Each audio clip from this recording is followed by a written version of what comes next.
Good morning, everyone. We are in Perek Chav Chet, the 8th chapter of the second book of Malachim, and we are at Pasuk Aleph in there. We are finishing up the whole section known as the stories of Elisha, and this is the last piece of the puzzle.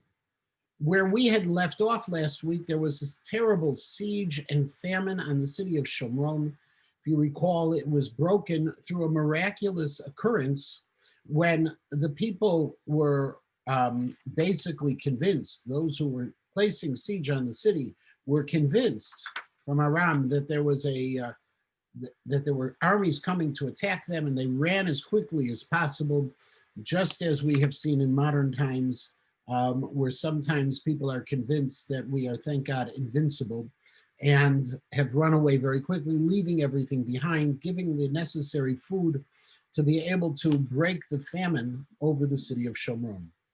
This parak may be a continuation of that, or it may be one other story within all of the stories of Elisha. Elisha was the prophet for over 60 years, and that's based on the fact of where he started, under the king he started, Joram, and how far along he goes in terms of his reign. However, these stories, if they are all taken in chronological order as part of the stories which took place during the king Jehoram, it would seem to me it was only 12 years. That was the amount of time that Elisha was both a prophet and Jehoram was the king.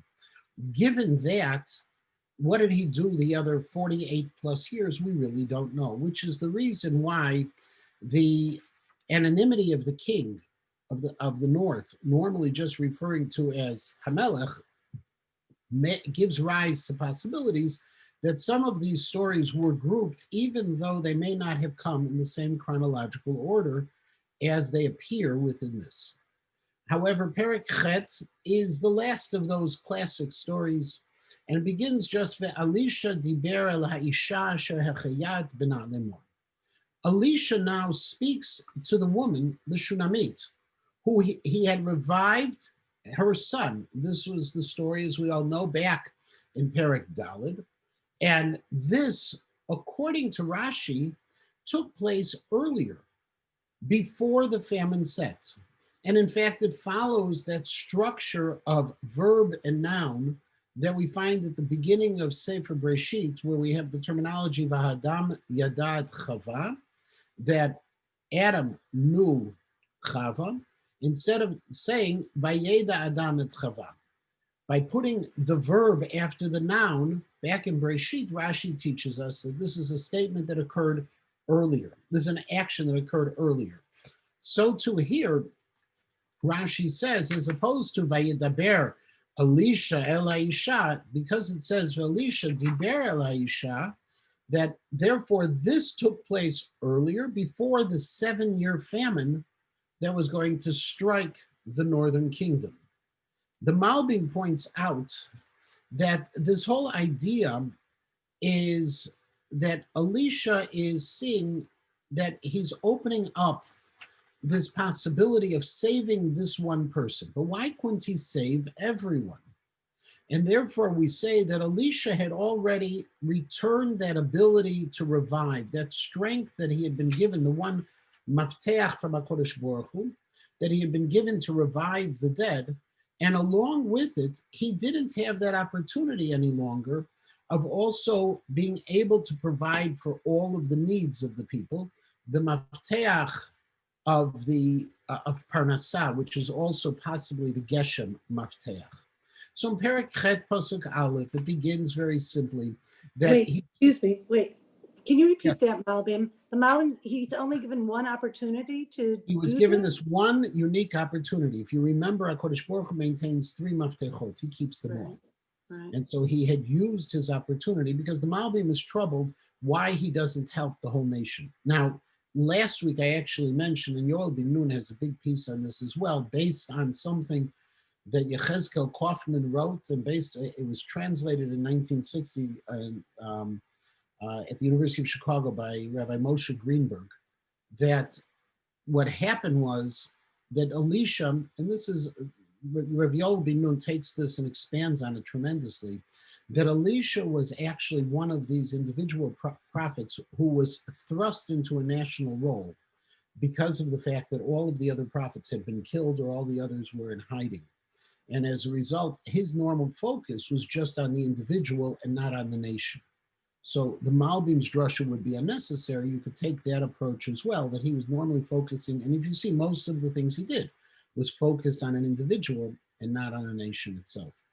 But here we have this Isha. He goes to this woman, the Shunammite, the one he had revived her son, and he says, Lemor kumi ulechi atu veitech v'guri b'asher taguri ki karashem l'ra'av v'gam ba'ala aretz sheva shanim. And he tells her to leave town. He tells her to get out of Shomron because there is a famine coming. You and your household. He had this personal interest. He had taken care of her. He had revived her son. He wants to make sure they're going to continue to live. The Malbim also points out what happened to her husband. So one possibility is atu veitech, could also include the husband. But the Dat Mikra says very simply that if you remember back in the story in Perek Dalet, Pasuk Yudalad, we say her husband was very old. It could have been in the intervening years that he had passed away.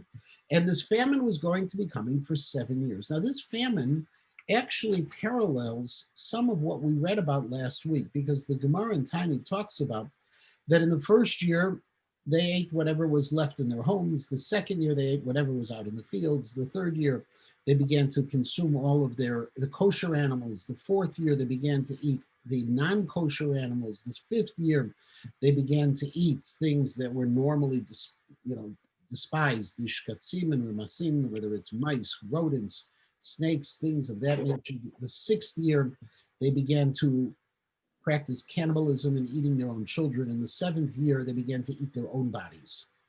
That this horrific famine happened. And if you remember back in the previous parak, where the woman comes to the king and says, it isn't fair, we ate my son yesterday and now she won't let us eat her son.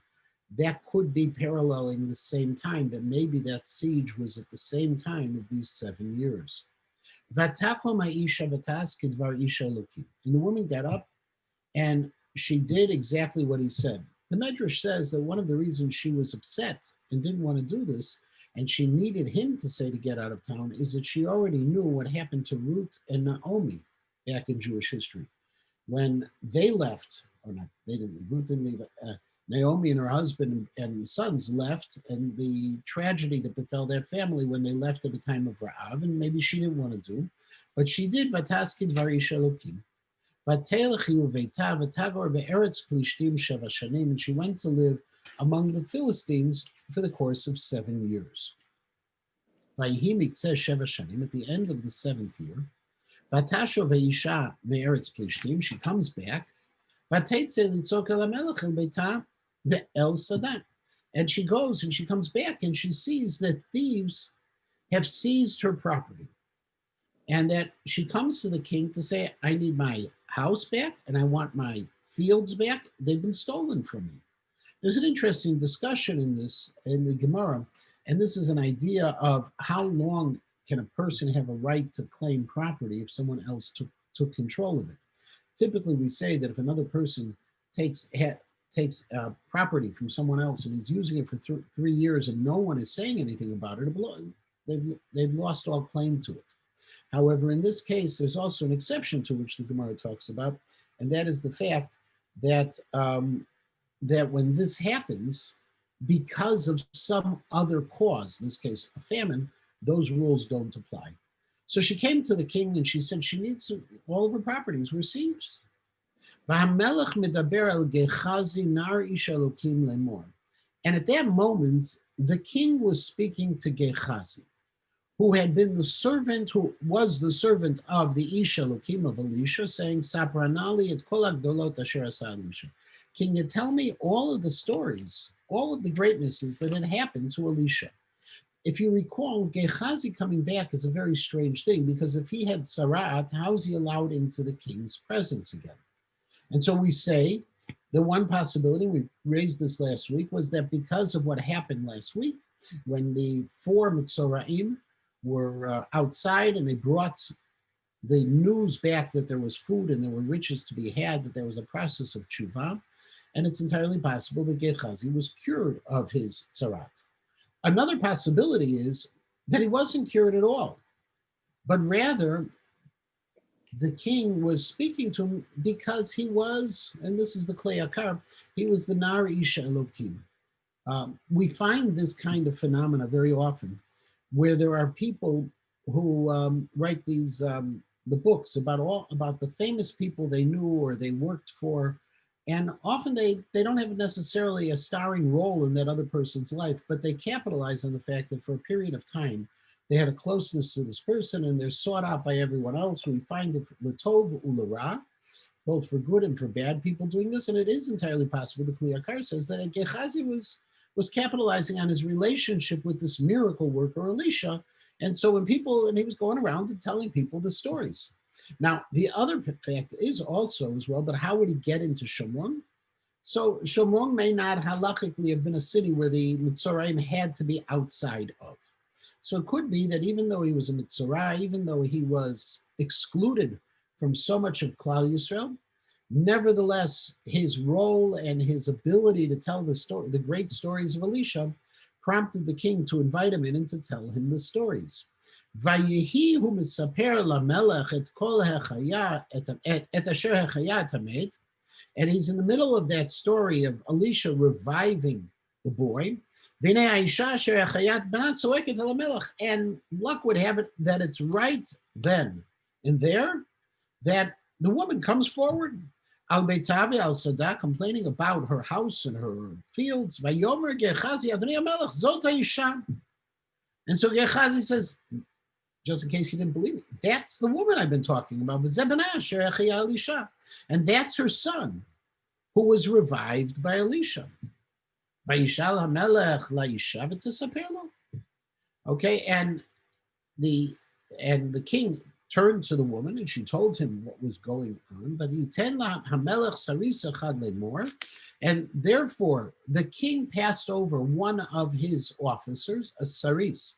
Now, the Ralbag says very simply, saris in original term means eunuch, but in later years it wasn't necessarily a eunuch. The eunuchs were generally in charge of the harem because they presented no threat to the king.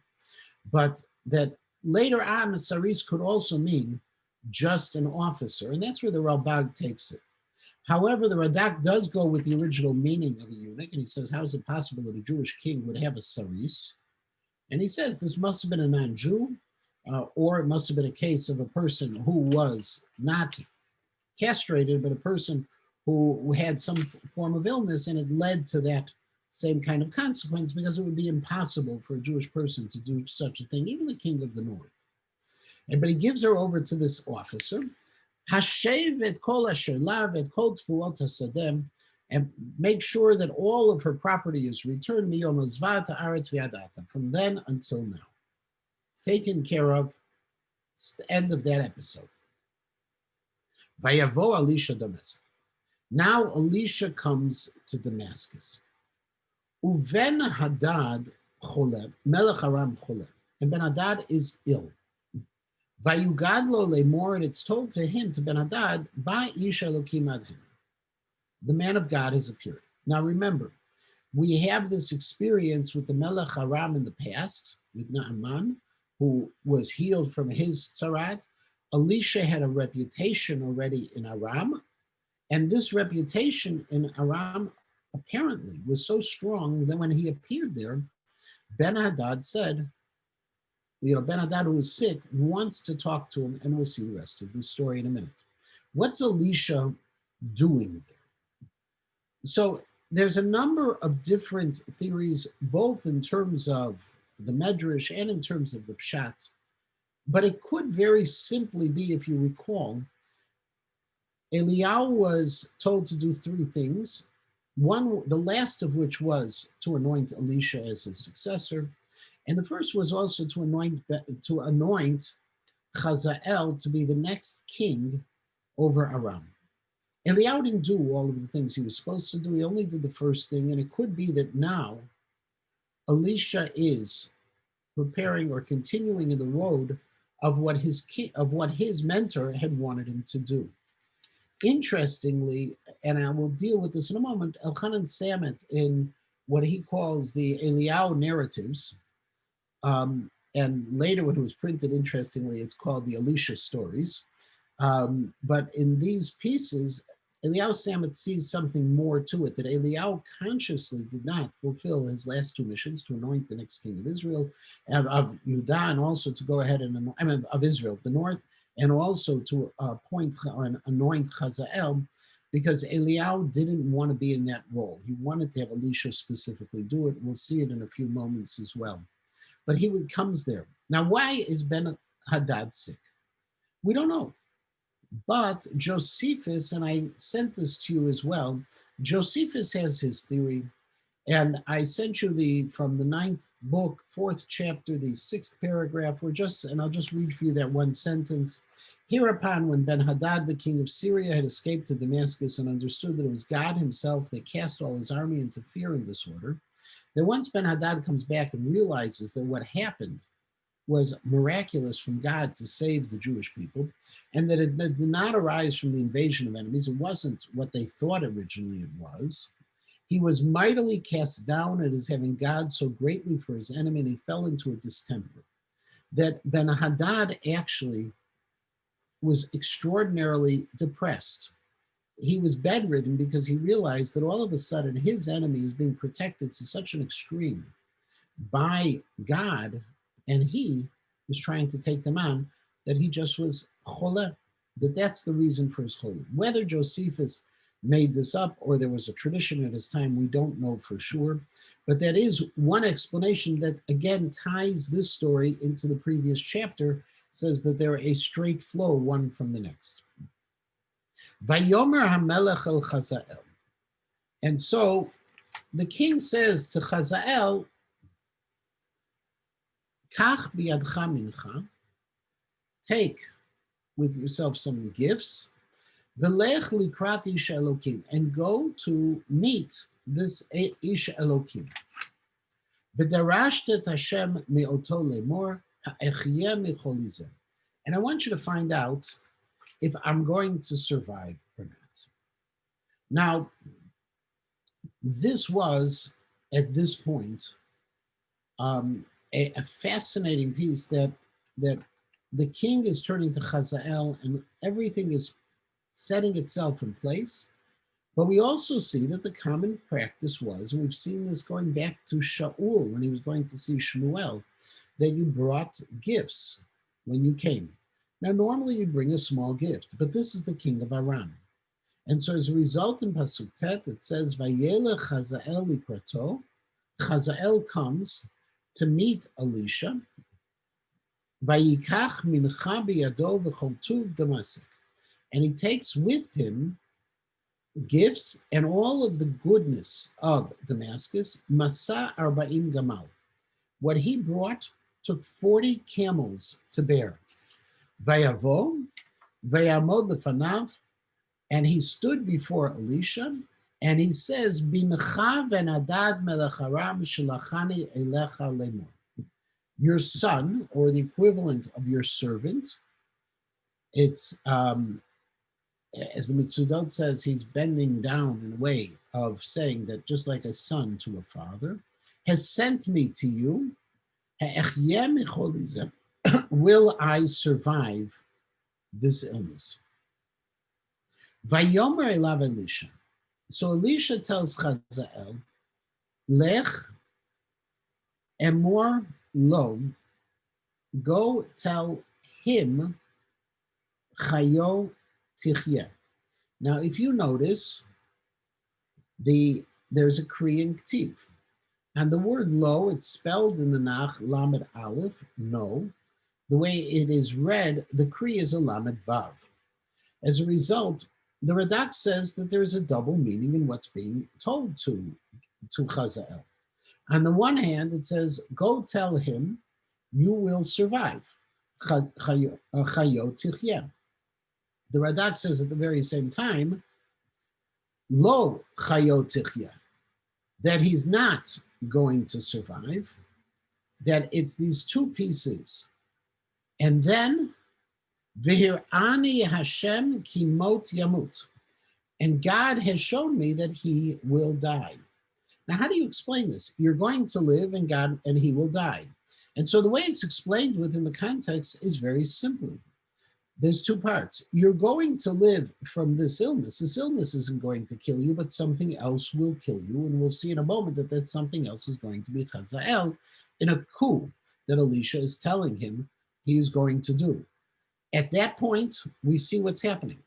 There is another possibility, and that is Chayot Tichye is telling Chazael, you're going to live, but he is going to die. And that is the Klei Akar on this. Vayomer, Vaya'amod et panav, Vayasem ad bosh. And then when Elisha says this, he's holding back his emotion. And he's trying as hard as he can to not show his emotion because he's ready to burst out in tears, but he can't do it anymore.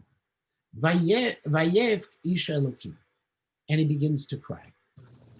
Now these tears are significant because it shows something. We don't find this.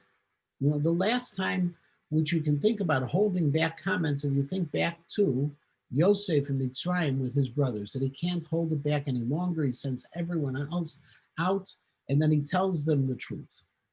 But here, Elisha is serving a purpose as a Navi. It's a very different kind of thing, which leads Elchanan Samet to a fascinating conclusion that I sent you just one small piece of a longer article that he writes. It's available on the Har Etzion website. It's a whole series. There's just this part 8 has two major portions to it.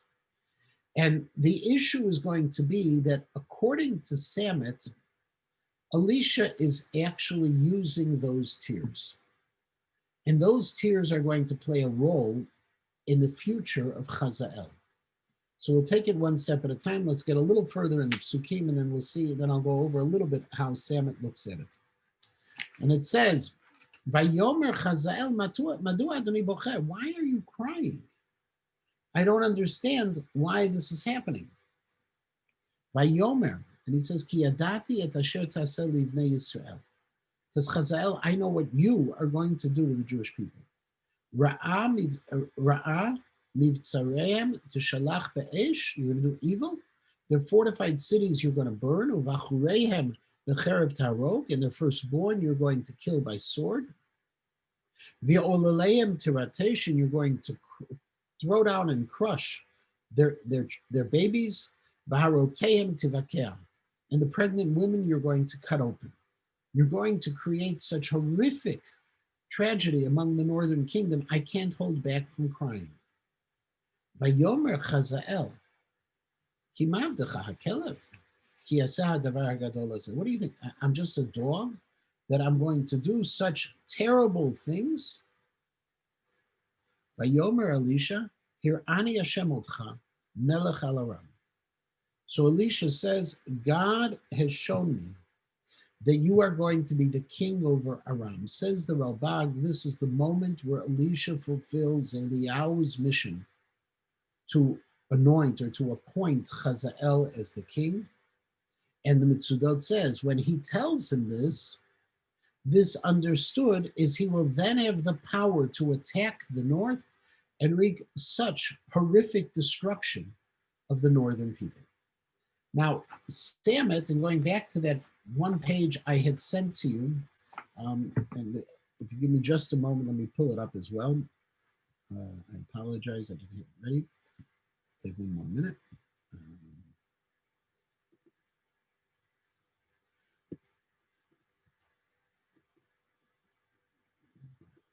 So Elchanan Samet's piece really goes to a number of, after quoting these 3 psukim, that's the second paragraph.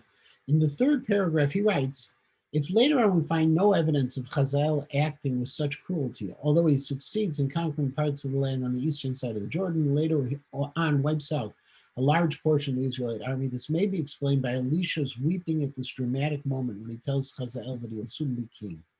I'm going to skip to the next paragraph.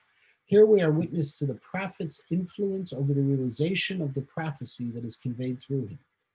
That in ways that are clearly discernible, not through the formulation of the prophecy, nor through prayer or supplication for mercy, but rather through overt psychological influence over the king who serves as God's agent in bringing punishment upon Israel. Samet has this fascinating thesis. He says, what do the tears play a role here? And he says that Elisha's tears actually change what Hazael will do. That what happens from this point on is while Hazael will become the king of Aram, and he will be cruel, he will never descend to the level of the Kelev, of that dog, of that despicable conqueror who will wreak such horrific consequence on the Jewish people. The reason is he'll remember the tears of Elisha, and he'll remember his response to Elisha as well. It's a fascinating way of looking at it, and it has an advantage of two pieces. One is we know that what Elisha says does not happen to the fullest extent of what he describes. And so we have to try to understand why it happens. But two is this very, very unusual experience that's described of the tears of Elisha. And why Elisha, we would think, is taking such a passive role. Because if you don't take this kind of approach, you have to say that Elisha is being the faithful Navi of HaKadosh Baruch Hu. And he is setting in motion actions that are going to bring about horrific destruction of the Jewish people by going directly to their enemy. It's one thing when Yirmiyahu and later Nevi'im talk about, if you don't repent, the destruction is going to happen to you. Here he's putting Hazael in power. So how can he do that and just passively watch what's happening? And so the answer is he wasn't passive. He took an approach. He was fulfilling HaKadosh Baruch Hu's mission, but he took an approach that he thought would have an impact and did have an impact according to Samet. It's a little bit out there, this approach, but it's a fascinating. I have a question. So maybe Eliyahu, who was supposed to do this, is that true? Was this his mission? Yes. So maybe Eliyahu realized that he couldn't do that. He was too strong of a personality. Elisha was a softer person, and so he could do this in a way that would change the course of history. Otherwise, right. That's precisely what Samet says, actually. If you look at the first paragraph that I skipped, in light of this, we can understand the significance of the appointment of Hazael being transferred from Eliyahu to Elisha. Elisha, while a loyal disciple of Eliyahu and his attendants, pouring water over his hands, is a prophet whose personality and manner of action are completely different from those of his master. Almost all of his actions are acts of salvation extended towards individual and towards the nation as a whole. The transfer of responsibility for appointing Hazael to his hands therefore symbolizes an attempt to soften the punishment. This is no mere theoretical consideration, but rather an effect that is clearly illustrated in the manner in which Elisha goes on to act. In his encounter with Hazael, where he appoints him king over Aram and tells him of the imminent death of his master Ben-Hadad, Elisha adopts a peculiar manner. So exactly where Samet heads, and Baruch Shekivant on this. It's an interesting approach because, again, one of the problems we have that in the background of all of this, which Samet's trying to resolve, is if Eliyahu was told he's supposed to do three things, why didn't he? Why did he only do one? And Samet's theory on this is Elisha gave the other two Eliyahu gave the other two to Elisha because he wanted Elisha to be the one to do it because of who Elisha was and Elisha's personality versus his personality and what could be the consequence thereof. So I have a question then. Why was Yonah punished for not fulfilling his prophecy and Eliyahu was allowed to give over his to Elisha? If you remember, Yonah ran away from God. Yeah. Eliyahu is not running away from God. Eliyahu is brought to God in the fiery chariot. So we can't say it's a different kind of peace. It wasn't that he doesn't reject or try to avoid his mission. According to Samet, I would say He actually he was going to fulfill the mission. He just chose a way that would be better for the Jewish people. Yonah just tried to run away from all of that he was responsible for.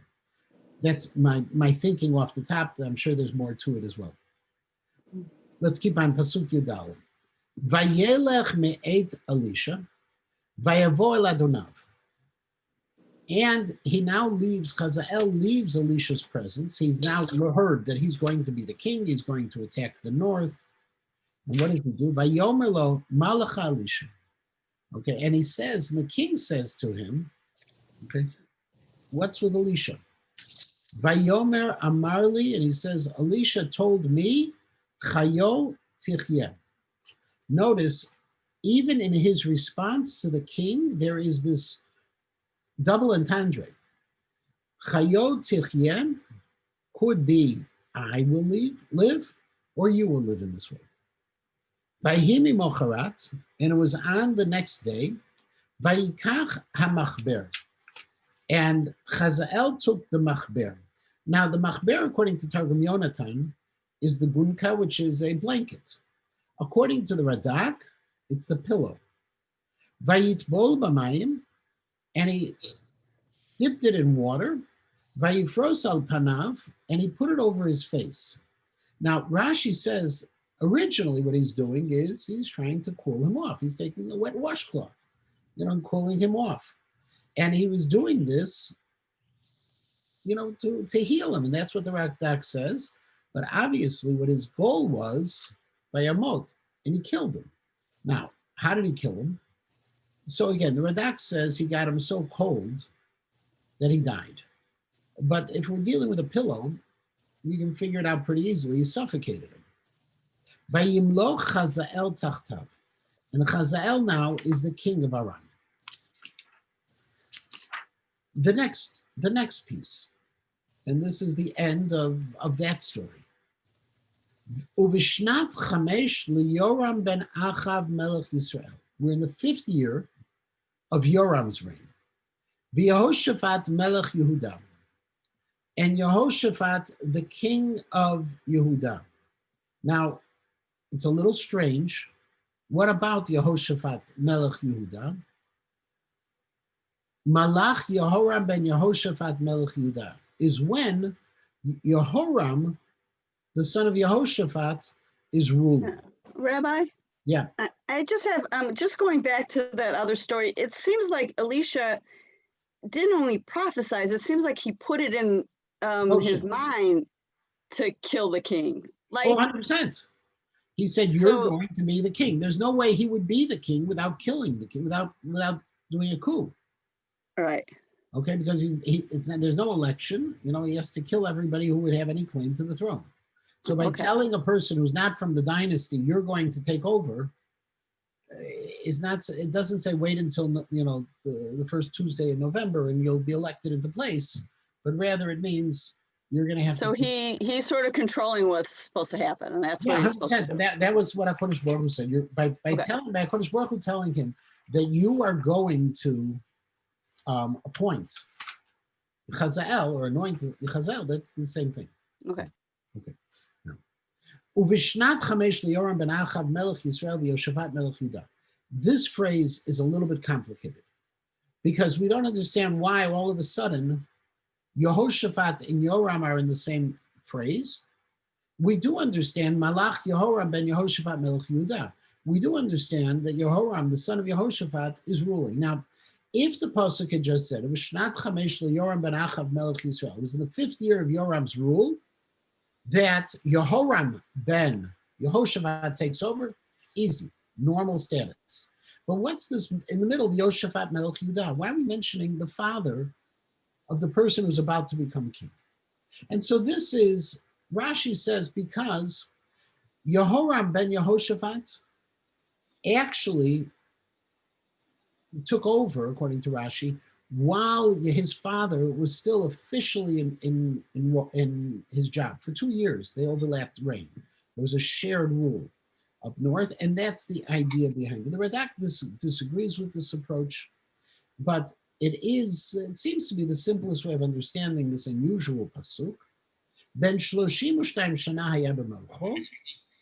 Rabbi, Yeah, Barry. do we have 2 Yehorams here? What's going on? Oh, these are right. We got a lot of names that are the same. There's a lot of kings who share some names, and the reason is You have 2. Okay. these are names that are royal and regal. Yehoram means God has lifted up.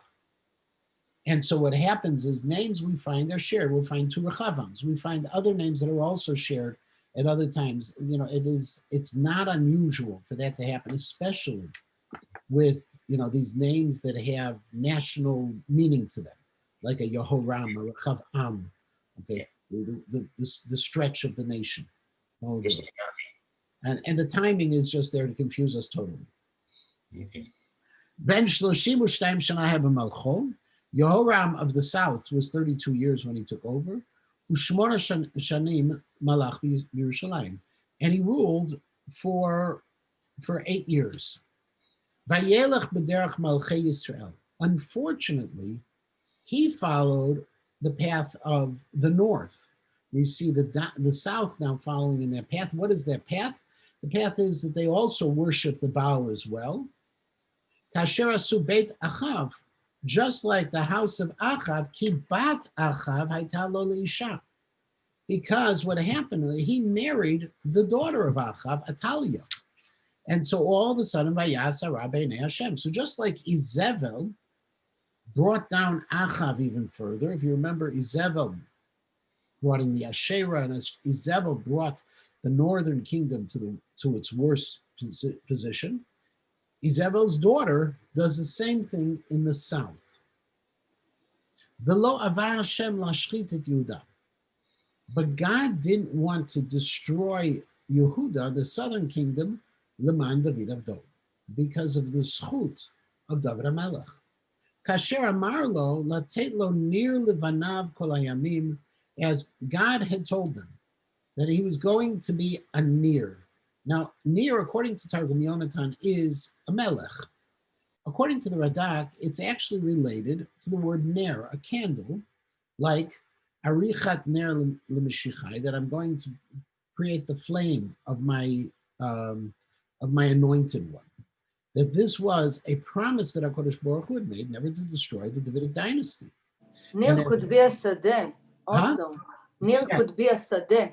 Yeah, but here it's not. Here it wouldn't fit in that terminology here, right?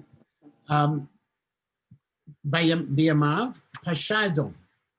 Nevertheless, while the southern kingdom is going down, and despite God's protection, Edom begins to rebel. Edom is on Transjordan, basically south of the Dead Sea, to the east of the Dead Sea. So they begin to rebel, mitachat yad Yehuda, from under the Yehuda. And what is the rebellion? V'yamlichu alei hamelech.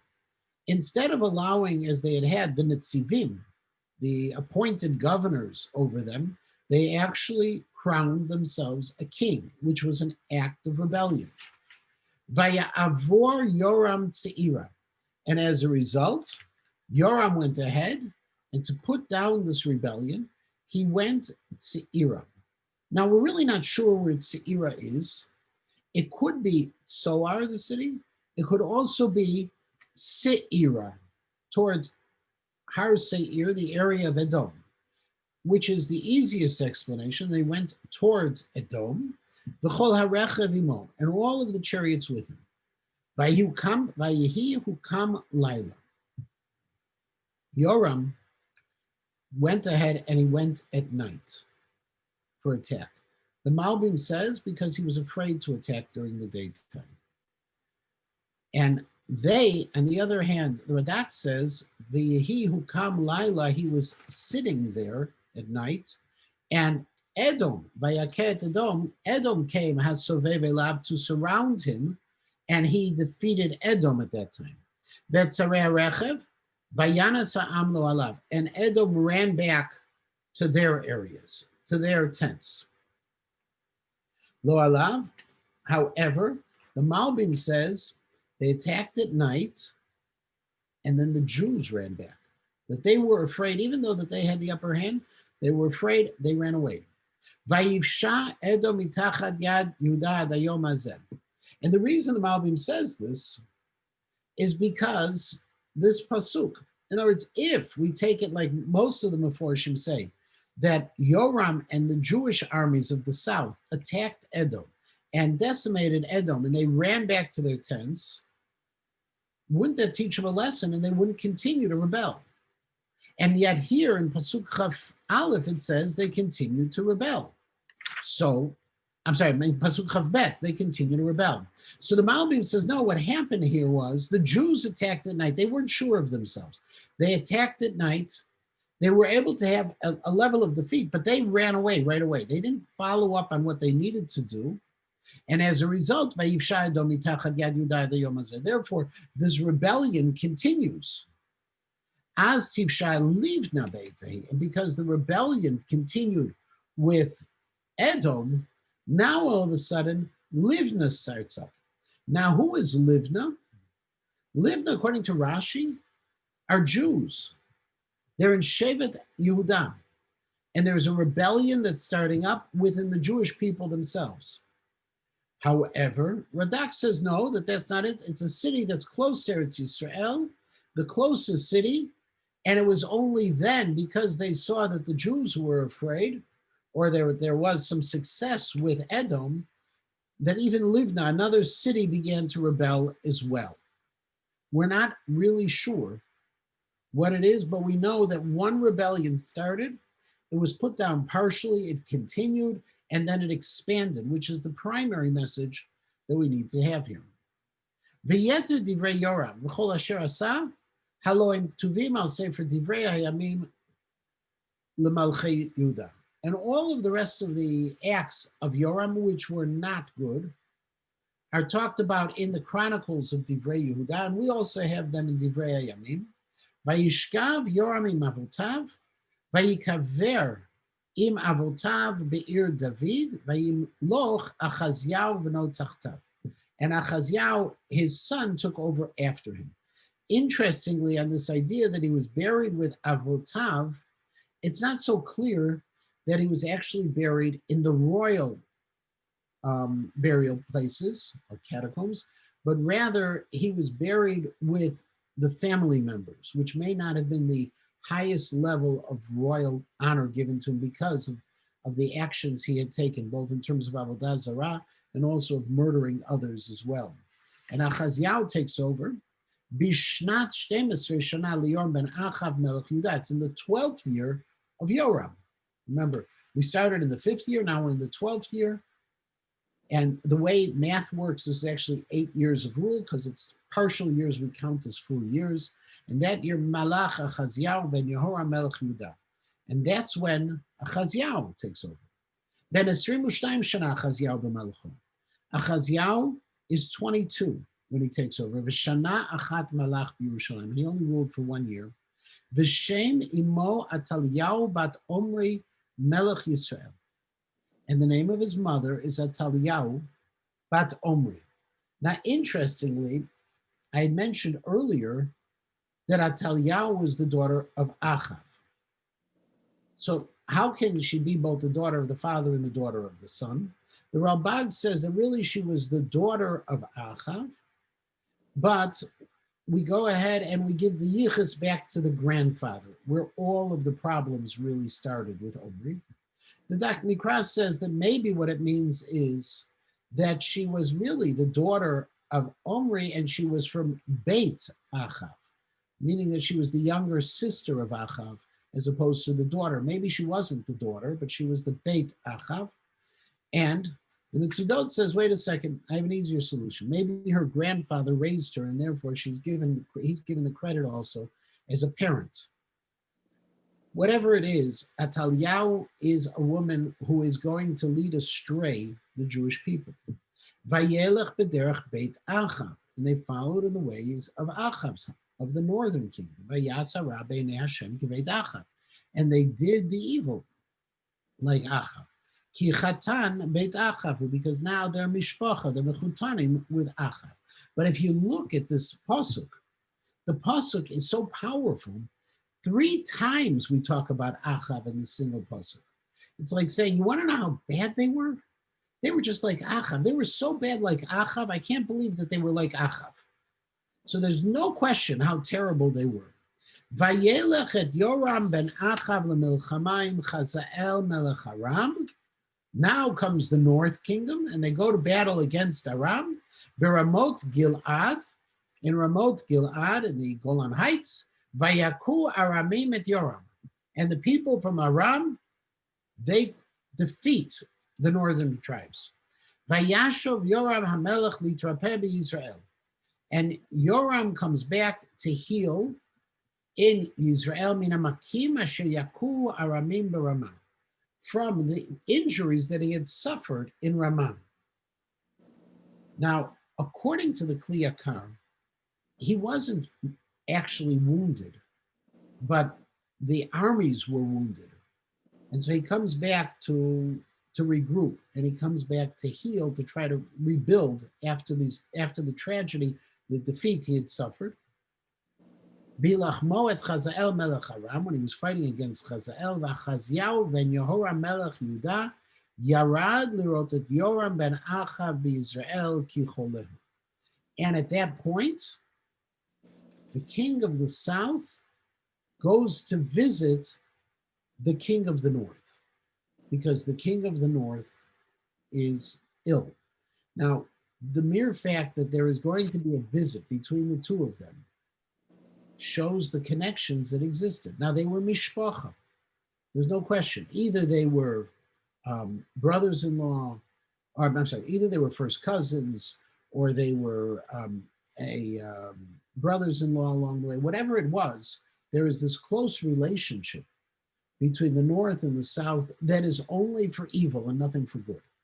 And that's where we're going to pick up the parak next week with parak Tet, same time and same place. And thank you and everyone for joining. And it was great once again to see our Israeli contingent as part of the contingent again in this process. We can now see that it's great to be joining you. Okay, and we're an international shear, all of us. That's beautiful. Okay. Rabbi Thank you Matangi, very can much. I ask a question? Yeah, of course. Based on this parak, you can see that there was a free flow of traffic between the north and the south. And definitely during this time. What happens to the Beis Hamikdash and the avoda there? Right. Apparently, remember, we still have the guards who are up at the border, and maybe they didn't allow them at the time of Aliyah L'Regel. We don't have any indication that they were davening at the base in the Beis Hamikdash. They were going to worship in the Beis Hamikdash. And remember, they also had their shituf, the two gods which they were working with, which was the real evil.